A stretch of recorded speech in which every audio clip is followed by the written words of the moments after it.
So, Arthur, we have a question that's come in from someone who has come from a family of origin, where their mom and dad didn't have the greatest of marriages, and they broke up, and they want to have lifelong love with their spouse, but this thing in the back of their head keeps saying, "You're going to end up just like your mom and dad," and it scares them. What do you say to that person? I say you got to make your own decision on how you're going to live and make a commitment to do so. My parents were in love. They died fairly young and they had a great marriage. My wife's parents had a terrible marriage. My my father-in-law was chronically unfaithful and took off with another woman when she was 6 years old, and came back 14 years later. And weirdly, my mother-in-law took him back, but they never had a warm marriage. They never had a happy marriage. And when my wife and I first got married, we discussed it. And she said something that really stuck with me. I mean, for me, marriage is great because my parents were so happy. But for her, she said, I learned all the mistakes I'm not going to make.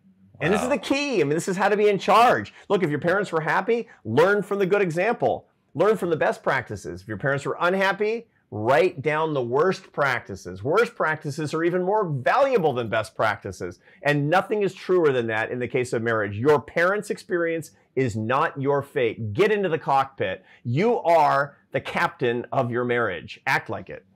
Right. It comes down to you and what you decide, what path you're going to follow. And I love that. You know, Leslie and I used to teach this class at the university, Relationships 101, and maybe 300 students. It was always jam-packed in the auditorium.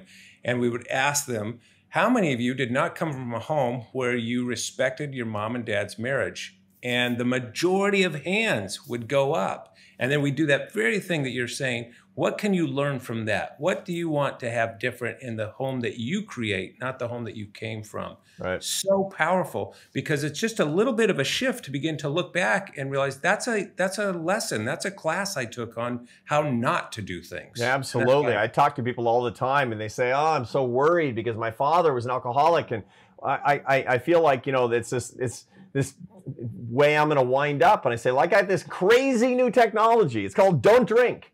You know, and we are in charge of our own behavior. We are in charge of the people that we want to be. We do have proclivities, but we also have switches. And that's what God's gift is to us, to make us fully human. Yeah, it's not a DNA that you inherit, that it's predetermined. That's how it has to be. Hey, Arthur, thanks as always for your wisdom here at Loveology. Thanks, Les.